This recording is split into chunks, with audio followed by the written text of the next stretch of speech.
Sekarang kita di bab al-amil atau awamil an-nawasikh, yaitu amil-amil yang merusak susunan mubtada dan khobar secara i'rabnya. Yang pertama nanti amil nawasih ada kana wa akhwatuha, yang mana dia itu merusak mubtada, sehingga yang tadinya mubtada itu rofa itu diganti menjadi nasob. Sorry. Ini mohon maaf ada kesalahan ya di sini ya. Sebentar, ini sebenarnya bukan mubtada ini khobarnya harusnya ya. Ini khobar, terus ini mubtada nih harusnya nih. Kebalik ternyata. Sorry. Ini tipe ya. Jadi yang pertama hanya merusak khobarnya gitu ya. Khobarnya. Yaitu apa? Dia menjadikan sebuah khobar mangsub ya, atau dibaca nasob. Contoh ada kata-kata Zaidun qaimun. Zaidun qaimun. Zaidun qaimun ini adalah susunan mubtada dan khobar. Karena Zaidun ini mubtada, qaimun nanti khobar. Nah, ketika kemasukan halo, Ustaz, ini apa screennya? Screennya Apa kenapa? catatannya yang Ustaz baru tulis itu nggak muncul di sini. Oke, sebentar.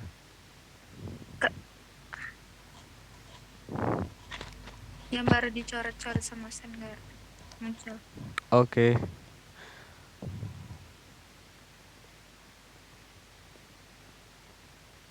Oke, saya ulangi lagi. Kenapa ya? Entahlah. Udah kelihatan ya? Nah, iya udah benar Ustaz. Oke. Nah, di sini tadi karena sorry ya, ini hanya merusak khobar. Yang pertama salah, hanya merusak khobar, yaitu karena contoh Zaidun qaimun. Zaidun menjadi mubtada, qaimun menjadi khobar. Nah, susunan mubtada khobar ini ketika kemasukan kana, lafadz kana dan saudaranya bisa amsa, asbaha, altha, bata, ini salah juga, bata, zola, dan juga soro, nanti dia bisa dia nanti bisa menjadikan si khobar ini mangsub gitu loh, menjadikan si khobarnya mangsub, nggak jadi rofa, seperti itu ya. Contohnya kana zaidun iman, jadinya gitu, kana zaidun iman, nggak imun lagi tapi iman. Bisa saudaranya amsa zaidun iman, asbaha zaidun iman, dan seterusnya, tinggal dikiaskan seperti itu ya. Jadi kana itu merusak khobar ya. Saya ulangi, kana merusak khobar dari segi i'rob yang tadinya rofa, ketika kemasukan kana dia itu jadi mangsub, jadi nasob, nggak jadi rofa lagi, seperti itu. Kemudian selanjutnya hanya merusak hanya merusak mubtada. Ini salah juga, kebalik ini. Jadi nanti dalam amil nawasih yang kedua itu dia merusak mubtadanya. Yang tadinya mubtada harus rofa, ketika kemasukan inna di sini, yaitu inna dan saudaranya ada ana, lakina, ka'ana, laita, dan la'ala, itu nanti dia menjadikan si mubtada mangsub gitu. Kebalikannya kana, kalau kana merusak khobarnya, kalau ina merusak mubtadanya, seperti itu. Sehingga dia menjadi contoh tadi zaidun aja, contohnya zaidun imun. Zaid adalah itu orang yang berdiri. Ketika kemasukan kana menjadi kana zaidun iman. Tapi kalau kemasukan inna menjadi apa? Inna zaidan, seperti ini ya. Inna zaidan imun. Jadi si mubtada ini nanti menjadi si mubtada menjadi mangsub gitu, nggak marfu lagi. Nah, sebenarnya ketika susunan mubtada ini kemasukan amil nawasih, baik kana ataupun ina, mubtada itu tidak lagi diistilahkan sebagai mubtada ya, tapi lebih tepatnya isim ya, ismu dan khobar gitu. Lebih biasanya dipakai sebagai nama itu, ism dan khobar. Jadi Zaidun isimnya kana, isimnya ina, sedangkan iman khobarnya kana, imun khobarnya ina. Seperti itu. Jadi sebutan mubtada itu berubah ketika di bab amil nawasih. Gak jadi mubtada tapi isim. Isimnya lah, isimnya kana, isimnya ina, seperti itu ya. Oke, untuk yang ketiga itu merusak keduanya. Artinya dari susunan mubtada dan khobar itu baik mubtadanya ya atau isimnya, kemudian khobarnya itu dirusak semuanya, tidak jadi rofa. Ya, dirusak menjadi apa? Mangsub. Ketika kapan? Ketika masukkan zona dan saudaranya. Zona, hasiba, khola, za'ama, ro'a, alima, wajada, ja'ala, ittakhoda. Itu semua ketika masuk ke susunan mubtada khobar. Contoh zaidun ya, imun gitu. Maka dia akan merusak keduanya ya. Yang tadinya zaidun imun rofa semua karena mubtada dan khobar. Ketika kemasukan zona, semisal kita harus menjadikannya zonantu ya. Zonantu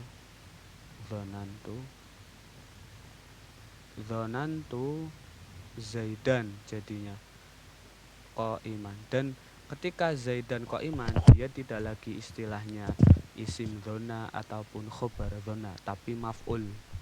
Dua maf'ul dari zona. Dia jadi dua maf'ul. Oke, sampai sini ada pertanyaan? Berarti kalau zona dan teman-temannya itu dua fiil setelahnya nasab ya Ustaz? Dua isim lebih tepatnya, bukan fiil ya. Iya. Zaitun imun kan isim ya. Oke. Ya, jadi terkait makna ya makna dulu dah. Karena itu artinya sudah lah atau dulu, zaman dulu. Ittisaful khobar bil ittisaful khobar ya bil madhi gitu ya. Untuk mensifati khobar sebagai maksa yang sudah lampau lah. Kuntu nahaitukum an ziyaratil kubur.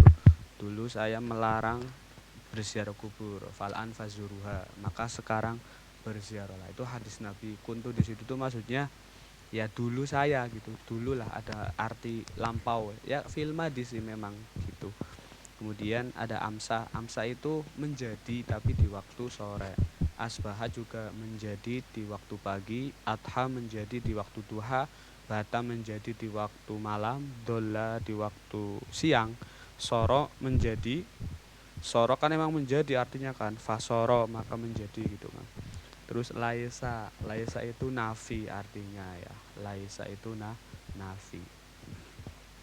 Kemudian seluruh fiil ini itu punya tasrifan istilahinya. Maksudnya punya fiil mudhari, punya fiil amr, punya masdar lah, punya isim fa'il, isim maf'ul, kecuali laisa. Ini fiil jamid ya, bukan mutasorif gitu. Nah, laisa ini tidak ada tasrif istilahinya. Adanya tasrif lughawi. Laisa, laisa, laisu, laisat, laisata yang itu sampai ke bawah. Sehingga di kana ini yang berupa fiil semuanya punya tasrif lughawi, tapi tidak semuanya mempunyai tasrif istilahi. Yang tidak punya hanya laisa. Sehingga seluruhnya ketika bentuknya mudhari ataupun masdar ataupun isim fa'il ataupun isim maf'ul sampai isim alatnya itu bisa merusak gitu loh. Tidak hanya fiil madinya, maksudnya seperti itu ya.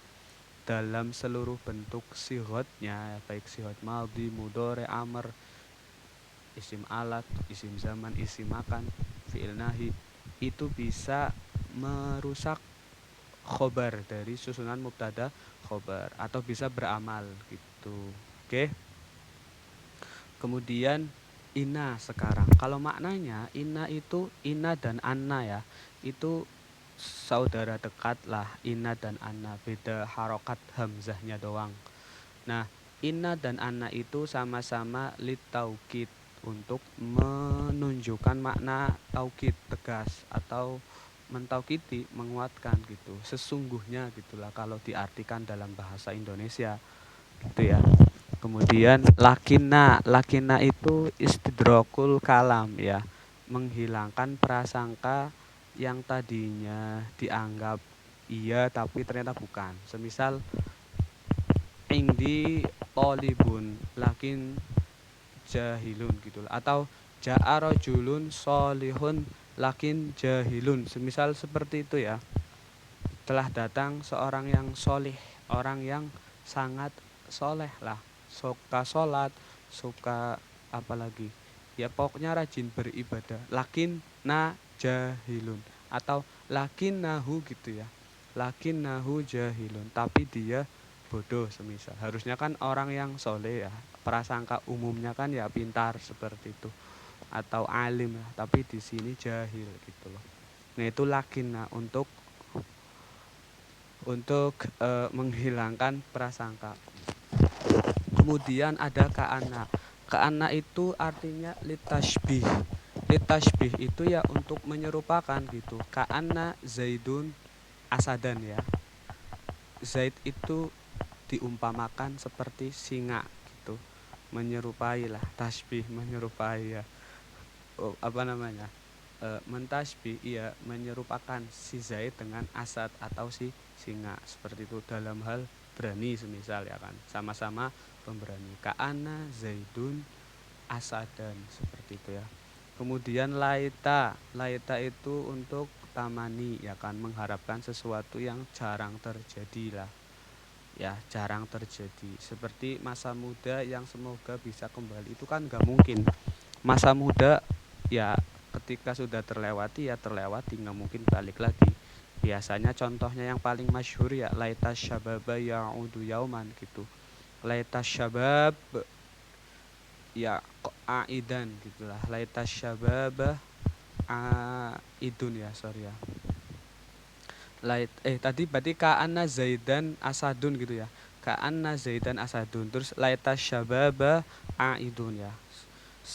Apa namanya ya, mengharapkanlah masa muda itu kembali, itu kan gak mungkin. Jadi laita untuk mengharapkan, litamani tapi sesuatu yang mustahil terjadi gitu, jauh lah dan gak mungkin kebanyakan. Kemudian ada la'ala ini sama juga, cuman dia istilahnya litaroji ya, mengharapkan sesuatu yang mungkin terjadi gitu loh, yang mungkin terjadi. La'alallaha yakbalu taubah semisal, la'alallaha yakbalu taubah, semoga Allah menerima taubat. La'alallaha ya kan, dimangsub Allahnya karena menjadi isimnya la'ala, kemudian yakbalu taubah itu khabarnya. Ya semoga Allah menerima tobat, kan itu sangat mungkin dan pasti kan, kalau kita mau bertobat maka Allah akan menerimanya kan. Itulah makna dari sahabat atau saudara-saudaranya Inna. Kemudian ada zona itu menyangka ya, zonan tu zaidan qaiman, saya menyangka Zaid itu berdiri. Hasiba juga sama, khola za'ama sama, ro'a melihat, alima mengerti ya, alima atau alima itu ya mengetahui gitu. Wajada menemukan, ja'ala menjadikan, itakhoda menjadikan juga.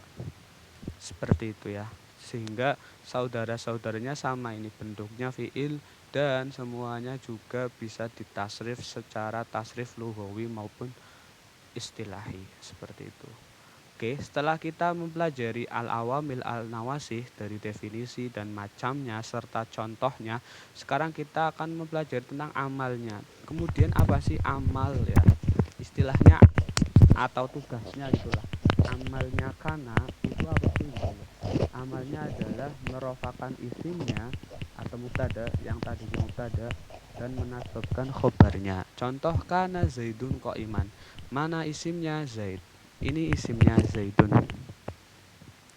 Qaiman adalah khobarnya kana gitu ya. Ini isim, ini khobar. Nah, kemudian ketika kita hapus kana, maka bentuknya akan menjadi Zaidun qaimun. Nah, setelah kemasukan kana, yang mana kana adalah merusak khobar ya, menjadi nasob, menjadi kana zaidun iman. Seperti itu ya. Zaid itu dulu berdiri lah, orang yang berdiri. Seperti itu. Kemudian ada ina ya. Amalnya ina atau tugasnya ina itu menasobkan isimnya. Menasobkan isimnya atau yang tadinya berupa mubtada dan merofakan khobarnya. Contoh inna zaidan qaimun. Contohnya inna zaidan qaimun. Sesungguhnya Zaid itu orang yang berdiri. Nah, Zaidan isimnya ina, qaimun itu khobarnya ina. Nah, seandainya ina ini dibuang, maka menjadi zaitun qaimun gitu loh. Sama-sama marfu keduanya karena belum kemasukan al-awamil an-nawasikh. Seperti itu. Kemudian amalnya donna sekarang, apa tugas dari donna wa ahwatuha? Tugasnya adalah menasobkan isim serta khobarnya atau yang nanti disebut sebagai maf'ulnya. Dua-duanya sebagai maf'ul. Contoh dzanantu Zaidan qaiman. Saya menyangka Zaid itu qaim. Ini maf'ul pertama, ini maf'ul kedua. Dua-duanya seandainya kita hapus dzanna itu Zaidun qaimun, sama. Susunan semulanya Zaidun qaimun. Seperti itu ya. Nah, dari ketiga ini kita tahu jadi ketiganya itu mempunyai amal yang berbeda-beda. Jika kana merofakan isim, menasobkan khobar, sementara ina menasobkan isim ya, tinggal dibalik, kebalikan amal kana, menasobkan isim dan merofakan khobar. Nah, zona itu dua-duanya gitu loh. Dua-duanya dinasob. Oke, sampai sini ada pertanyaan kira-kira sebelum kita beralih ke bab selanjutnya.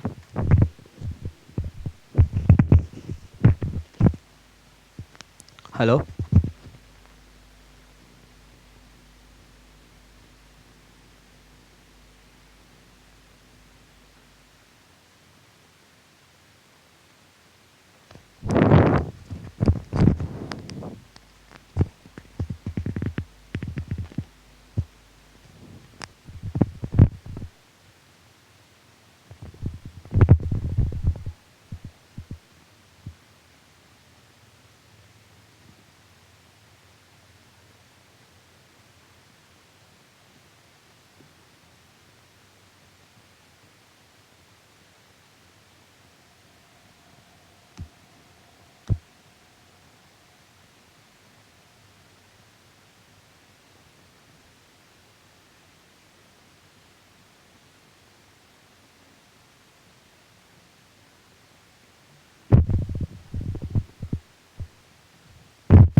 Halo, cek. Ya, Oke. Ustaz. Oke. Sekarang kita ke bab selanjutnya. Tadi ada pertanyaan kira-kira. Kita lanjut. Insya Allah paham, Ustaz. Oke. Sekarang di bab jumlah fi'liyah ya. Sekarang kita masuki jumlah fi'liyah. Kemarin kita sudah memahami tentang jumlah ismiyah yang mana dia diawali dengan mubtada, kemudian khobar. Sekarang dan kemudian amil nawasih yang merusak keduanya. Sekarang kita di bab jumlah fi'liyah, lawan dari jumlah ismiyah. Apa sih yang dinamakan dengan jumlah fi'liyah? Jumlah fi'liyah adalah jumlah yang diawali oleh kalimat fi'il. Ya, jumlah yang diawali oleh kalimat fi'il. Setiap susunan kalimat yang awalnya itu berupa fi'il, bisa fi'il madi, fi'il mudhari ataupun fi'il amar, itu nanti dinamakan sebagai jumlah fi'liyah. Dan ini salah satu susunan yang pasti ada ya. Ya, mesti ada fi'il, kemudian ada fa'il gitulah. Enggak jauh-jauh dari situ. Nah, ketika membahas jumlah fi'liyah maka tidak mungkin tidak kita akan membahas tentang fi'il maudhi, pembagiannya, macamnya fi'il, yaitu yang ada 3. Ya, dari seluruh kalimat fi'il yang ada di dalam kitab Quran, Al-Quran misalnya ataupun hadis, itu tidak lepas dari dari 3 fi'il ini ya. Yang pertama ada fi'il maudhi, fi'il madi apa? Kalimat fi'il, kata kerja yang menunjukkan arti lampau atau sudah dilakukan. Ya, contohnya apa? Contohnya fataha, sudah membuka. Ya, fataha, membukalah. Kalau fataha ini fi'il madhi, artinya lampau. Contohnya bisa fataha Zaidun baban, ya. Zaid telah membuka pintu. Ya, jika ingin menggunakan makna yang sudah lampau, maka datangkan kata kerja yang berupa fi'il madhi yang artinya sudah lampau. Fataha Zaidun baban, seperti itu. Kemudian yang kedua, pembagian dari fi'il, ada fi'il mudhari. Ya, fi'il mudhari adalah kalimat fi'il yang menunjukkan arti sekarang dan akan datang gitu ya. Sekarang dan ya sebenarnya, atau yang akan datang lah. Bisa sekarang, bisa datang. Kalau kita jadikan pembagian secara zamannya, kalau fi'il madhi zamannya zaman madhi. Kalau fi'il mudhari itu ada zaman hal itu sekarang, ya sedang dilakukan ya. Kalau sedang makan berarti pakainya fi'il mudhari tuh. Atau zaman yang akan datang namanya zaman mustaqbal. Masa depan ya, future lah. Nah, di sini bisa kita contohkan yakulu ya. Kalau kita pengen ngomong bahwa Zaid itu sedang makan, benar-benar lah at the moment lagi makan gitulah, maka dia bisa katakan yakulu Zaidun khubzan semisalnya. Khubzan, seperti itu. Ya, Zaid emang lagi makan, seperti itu loh. Kemudian kalau yang akan datang juga sama, bisa dengan fi'il mudhari gitu. Nanti perbedaannya di mana? Perbedaannya lihat konteksnya gitu. Kalau yang sedang dibahas masa sekarang, berarti fi'il mudhari'nya yang dimaksud zaman halnya. Kalau konteks pembahasannya sedang membahas yang akan datang, berarti fi'il mudhari yang dimaksud adalah yang mustaqbal atau yang akan datang, seperti itu. Intinya fi'il mudhari punya dua zaman, bisa hal, bisa mustaqbal. Apa yang membedakan keduanya itu tergantung dari konteks atau siyakul kalam dari apa yang dibahas sebelumnya, kalimat sebelumnya. Kemudian yang ketiga, pembagiannya itu fi'il amar ya. Fi'il amar adalah kalimat fi'il yang menunjukkan arti perintah. Ada sebuah kata kerja yang digunakan untuk memerintah seseorang, dan itu disebut sebagai fi'il amar. Kalau kita lihat zamannya fi'il amar itu ya mustaqbal, yang akan datang. Karena ketika kita menyuruh seseorang, idrib semisal, idrib ya kan, uskun ataupun apa, itu kan gak langsung dilakukan seketika itu, tapi ada jeda ya kan, ada mahlah, ada ketertundaan setelah mendengar kata tersebut diucapkan, baru dilaksanakan kan, sehingga ya dia adalah ini mustakbal gitu. Kalau zamannya mustakbal dan dia menunjukkan arti perintah, mustakbal, seperti itu. Oke, contohnya ada unsur idrib, kemudian iqla ya kan, iftah, i'lam ya kan, dan lain sebagainya, banyak lah intinya ya. Oke, kemudian nah ini pembagian dari fi'il ya. Ada fi'il madhi, fi'il mudhari, dan fi'il amar, seperti itu ya. Sebenarnya ini pembagian fi'il dari segi zamannya sih. Dari segi zamannya dibagi menjadi 3. Kemudian dari segi dia butuh maf'ul atau tidak, fi'il itu nanti dibagi menjadi 2 nih. Fi'il lazim dan fi'il muta'addi. Di sini ada ya. Fi'il lazim dan fi'il muta'addi. Apa sih fi'il lazim? Fi'il lazim adalah kalimat fi'il yang tidak membutuhkan maf'ul. Kalimat fi'il yang tidak membutuhkan maf'ul. Nah, kita bicara tentang susunan kalimat fi'il dulu dah, biar enak mungkin ya bridgingnya. Bahwa kalimat itu kan ada ini ya.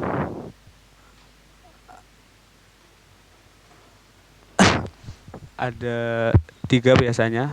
Pertama fi'il dulu, terus fa'il, kemudian ada apa? Maf'ul ya kan.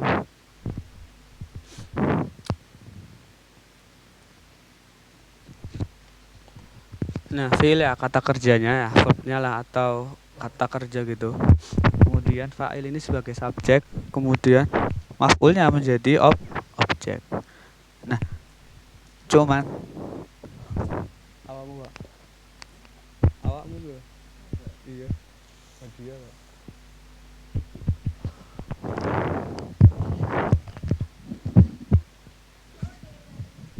Iya. Iya.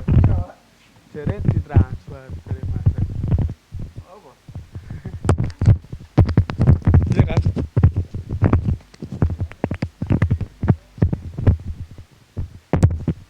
Oke.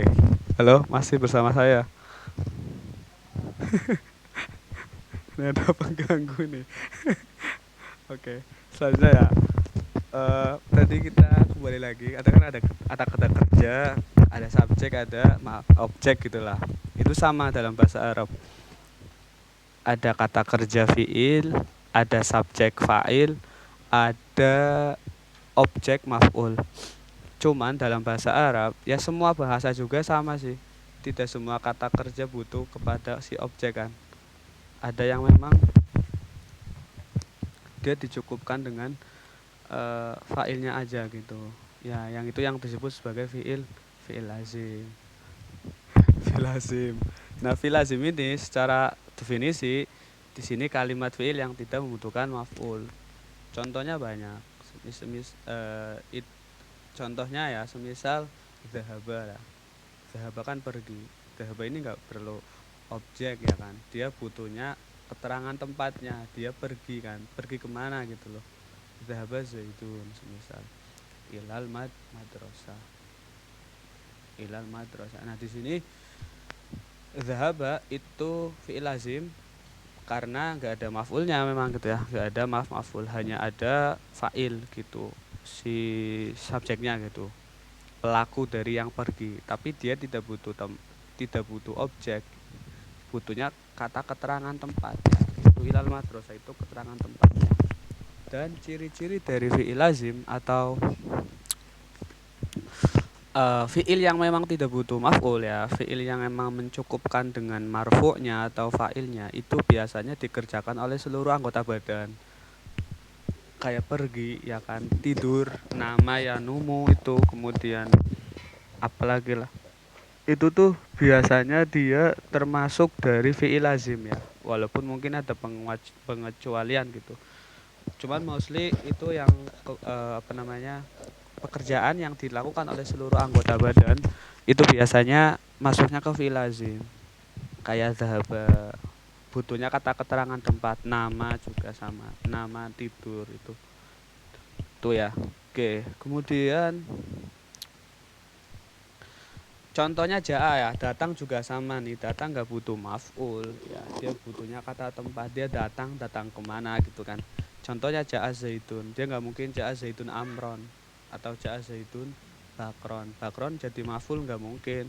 Emang bakron terkena apa dari zaid gitu loh, dari pekerjaan datang nggak terkena kan, nggak apa istilahnya terefek apa-apalah dari sebuah pekerjaan yang namanya datang itu. Jadi dia butuhnya tempat kata kerja, atau nanti di ini ya bisa jar majrur atau dorof madruh seperti itu ya.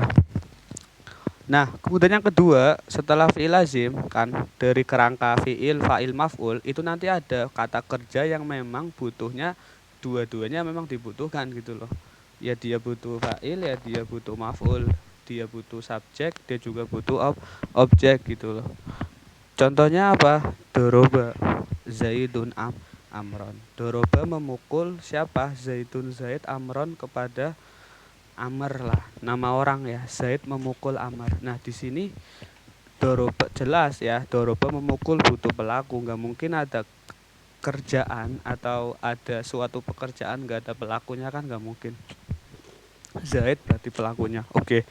Kemudian setelah tahu fa'ilnya, tinggal ini fi'il termasuk fi'il yang lazim atau muta'adi.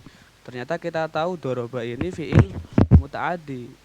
Karena apa? Ciri-ciri dari fi'il muta'adi itu kebanyakan dikerjakan, sebuah kata kerja yang dikerjakan oleh sebagian anggota badan. Memukul lah, memakan, berbicara, ya kemudian apalagi. Intinya yang dilakukan oleh sebagian anggota badan itu biasanya masuk ke fiil muta'addi ya. Contohnya memukul lah, itu kan dilakukan oleh satu tangan ya kan, dua tangan lah, bukan seluruhnya kan. Kan kepala nggak ikut mukul, kaki juga nggak ikut mukul ya, kaki menendang, kemudian tangan memukul kan, itu sendiri-sendiri lah. Nah itu masuk ke fiil muta'addi. Jadi dia sudah tahu ada fa'il, kemudian fiilnya muta'addi, tinggal dicari maf'ulnya ya. Dan dia fiil yang berefek kan, memukul kan pasti ada yang kena pukul nih, siapa? Amron. Tadi di sini si Amron jadi maf'ul, objeknya ya kan. Kemudian si Zaid jadi fa'il, pelakunya, seperti itu. Nah makanya doroba masuk ke dalam fi'il muta'addi karena dia membutuhkan fa'il jelas dan juga membutuhkan maf'ul, subjek dan objek lengkap begitu ya. Nah sampai sini bisa dipahami ya. Oke ya. Iya, bisa. Oke, selanjutnya fa'il ya. Setelah kita membahas kata kerja ya dengan variabel pembagiannya dari variabel zaman, ada fi'il madhi, fi'il mudhari, fi'il amr begitu. Kemudian dari variabel dia butuh objek atau tidak ada dua, ada lazim dan muta'addi. Sekarang kita akan membahas yang pertama fa'il, pasangannya ya. Yang paling basic ya. Setiap kata kerja itu pasti butuh subjek lah. Ya setiap fiil pasti ada fa'il. Ya ini sama ya kayak dalam tauhid lah ya. Setiap pekerjaan yang ada di sini ya, keteraturan di alam semesta ya pasti ada penciptanya kan, seperti itulah. Nah sama kata kerja di nahwu ya, dimanapun sih bahasa Indonesia pun Inggris pasti ada fa'ilnya. Pekerjaan yang nggak mungkin sekonyong-konyong ada gitu loh, fa'il tok gitu, fi'il tok nggak mungkin ya, pasti ada pekerjanya lah atau subjeknya. Nah fa'il dalam bahasa nahwu atau nahwu grammar nahnya bahasa Arab itu disebut sebagai fa'il ya. Cuman di sini digarisbawahi bahwa fa'il dengan isim fa'il itu berbeda ya. Fa'il itu kedudukan yang menunjukkan subjek dalam nahwu gitu. Kalau isim fa'il itu sighot ya, nama sighot yang ada dalam tasrifan, yang fa'ala yaf'ulu fa'lan wa maf'alan fahuwa fa'ilun. Lah fa'ilun di situ namanya isim fa'il, dia harus sesuai dengan dengan wazan ya, fa'ilun, wazannya harus seperti itu, fa'ilun, doribun itu dan lain sebagainya. Tapi bukan sebuah nama kedudukan dalam susunan kalimat gitu. Yang namanya kedudukan itu yang fa'il ini gitu, bukan isim fa'il. Ada embel-embel isim fa'il itu bukan. Nah, fa'il itu secara definisi adalah isim yang dibaca rofa, yang jatuh setelah fi'il mabni maklum. Ya, pokoknya fa'il itu yaitu pekerja dari sebuah kata kerja yang aktif gitulah. Mabni maklum nanti kita akan bahas setelah ini. Mabni maklum itu maksudnya kata kerja yang aktif gitu. Contoh koma zaidun, telah berdiri siapa Zaid. Koma ini mabni maklum ya karena aktif maknanya, enggak pasif. Zaidun Zaid berdiri, seperti itu ya. Zaid berdiri. Ya ini zaidun ini ini fa'il, dan fa'il hukumnya marfu. Marfu itu dibaca rofa selamanya rofa. Oke, setelah itu kedudukan dari fa'il. Pembagian ya kan. Pembagian dari fa'il ya. Fa'il itu ada dua ya, ada berupa isim dohir. Isim dohir ya isim yang tampak, maksudnya bukan isim domir, kata ganti, tapi isim yang tampak ya, bisa berupa isim alam lah, isim apalagi ya, pokoknya bukan kata ganti lah. Contohnya ya fataha zaidun albab atau baban. Di sini zaid sebagai fa'ilnya, baban menjadi maf'ul, fatah menjadi kata kerja. Nah kata kerja ini mempunyai fa'ilah zaid, dan zaid ini kan terlihat ya, bukan kata ganti ya. Dia menunjukkan pada zatnya sendiri. Seseorang ya punya kaki, punya kepala, punya tangan, dinamai sebagai zaid itu. Zahir lah, terlihat secara kasat mata. Kemudian yang kedua ada fa'il isim domir ya. Fa'il isim domir itu ya subjek tapi berupa isim domir atau kata ganti ya. ti, ta, terus tum, bisa juga nanti huwa, ya kan huwa, kemudian banyak lah, intinya isim domir. Nah, contohnya ada dorob tu zaidan. Dorob tu zaidan di sini kata kerjanya dorob. Doroba itu kemasukan ta mutaharik atau domir rofa mutaharik yang diharokat itu untuk menunjukkan mutakalim saya. Dorob tu itu saya sudah memukul artinya. Di sini failnya itu bukan isim dohir yang tanpa, tapi tu ya isim domir berupa tu yang menunjukkan ana. Ana itu saya gitu. Zaidan jadi maf'ul. Nah, dorob tu ini adalah contoh fa'il yang berbentuk isim domir gitu ya. Ini domir lah, harusnya L, isim domir. Seperti itu ya. Oke, sampai sini sudah dipahami ya. Intinya fa'il adalah isim dibaca rafa jatuh setelah fi'il yang mabni maklum atau yang kata kerja aktif dan menjadi subjek ya. Kan tidak semua yang rofa nanti jadi fa'ilnya ya. Cuman kebanyakan hukum asalnya pada posisi normalnya isim fa'il itu pasti berada langsung setelah fi'il pada posisi normal. Cuman ada keadaan tertentu di mana dia dituntut untuk jauh dari dari fi'ilnya seperti itu. Oke, selanjutnya ada pertanyaan dari bab fa'il. Aman? Aman berarti ya. Saya lanjut ya. Oke. Kita lanjutkan ke bab naibul fa'il ya. Ini masih satu pembahasan lah dengan fa'il ya. Naibul fa'il. Naibul fa'il itu naib artinya pengganti, fa'il itu fa'il. Kata fa'il itu ya subjek gitu. Jadi pengganti subjek gitu. Maksudnya gimana? Maksudnya nanti kita lihat di contoh ya. Secara definisi dulu dah. Secara definisi naibul fa'il adalah isim yang dibaca rofa yang jatuh setelah fi'il mabni majhul. Ada isim dibaca rofa, kemudian jatuh setelah fi'il yang mabni majhul. Nah, di sini ada mabni majhul ya. Kalau di atas tadi fa'il itu mabni maklum, kata kerja aktif. Nah, kalau di sini mabni majhul itu kata kerja pasif ya. Contohnya duriba zaidun ya, Zaid dipukul. Kan bukan Zaid nih yang aktif memukul, tapi justru dia dipukul. Jadi ini namanya kata kerja pasif ya. Dipukul gitu. Oke.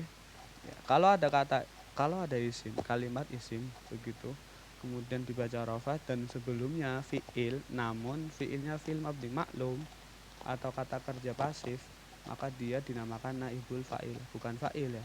Salah kalau kita mengatakan fa'il, tapi lebih tepatnya itu naibul fa'il. Contoh lagi yudrobu amrun. Yudrobu dipukul. Siapa yang dipukul? Amrun.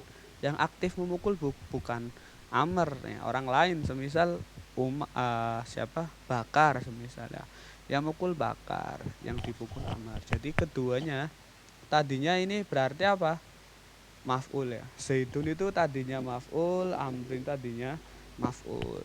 Cuman ketika dalam fi'il mabni majhul atau kata kerja pasif fa'il dihilangkan ya, dihilangkan, kemudian maf'ulnya jadi fa'il atau naibul fa'il, makanya disebut sebagai naibul fa'il seperti itu. Oke ya, sampai sini ada pertanyaan?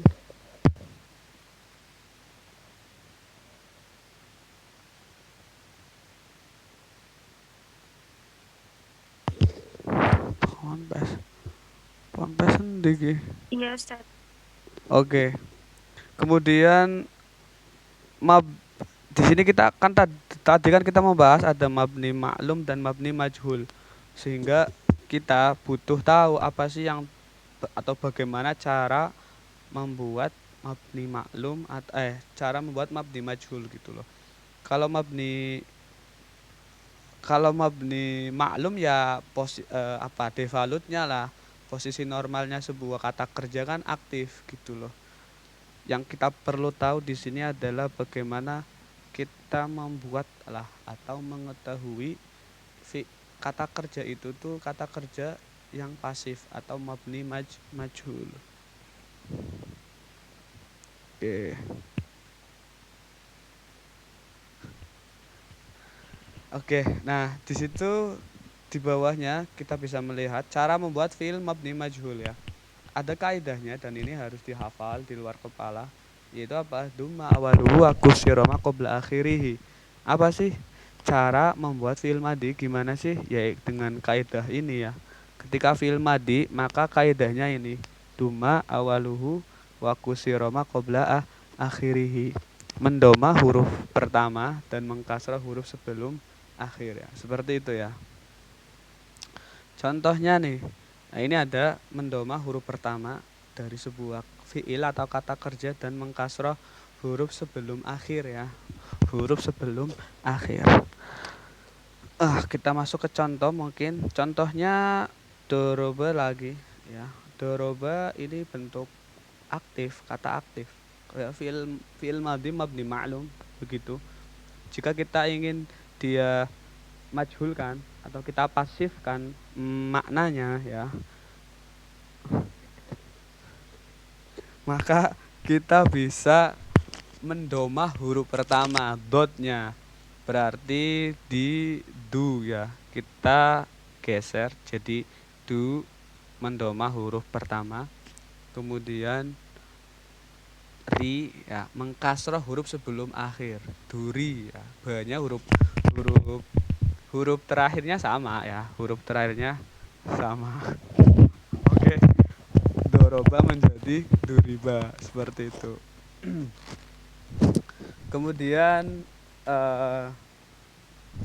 huruf itu untuk fiil madhi ya, yaitu apa? Mendomah huruf pertama dan mengkasrah huruf sebelum akhir.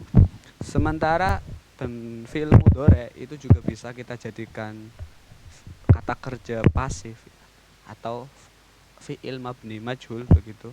Itu dengan kaidah dumma awaluhu wa kusiroma dumma awaluhu wa futihama qabla akhirih ya.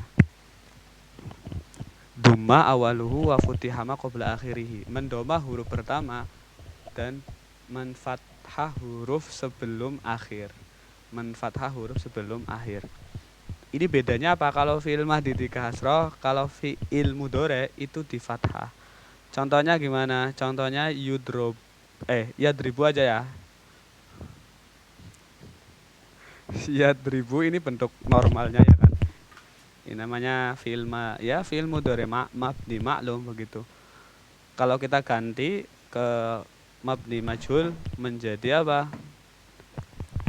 Didomah huruf pertama dan huruf sebelum akhir di fathah menjadi gimana? Oke. Yud ya didomah huruf sebelum akhir ro bu gitu menjadi yudrobu. Yadribu memukul. Kalau yudrobu dipukul, doroba sudah memukul, kalau duriba sudah dipukul. Seperti itu ya. Sampai sini ada pertanyaan?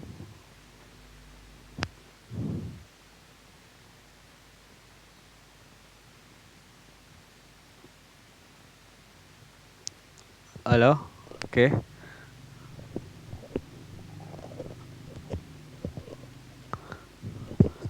Gimana? Cek.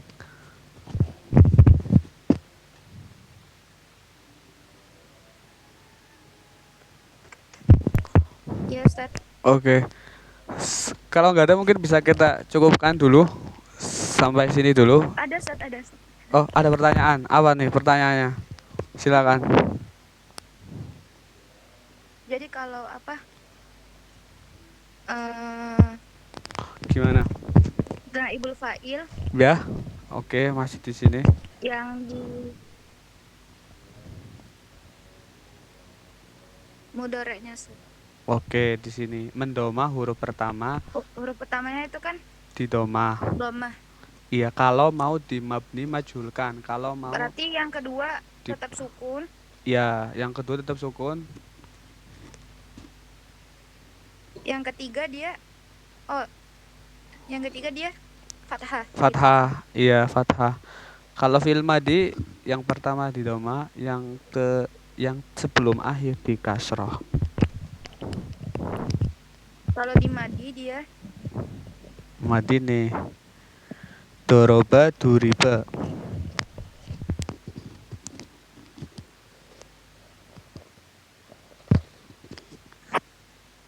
berarti doma di awal. Di awal dan sebelum akhir di kasroh. Serah. Iya. Oh, oke, Ustaz. Oke. Iya, seperti itu. Benar. Udah benar pemahamannya. Ada lagi? Fa'il, naibul fa'il mungkin. Atau fi'il. Lazim, muta'adi.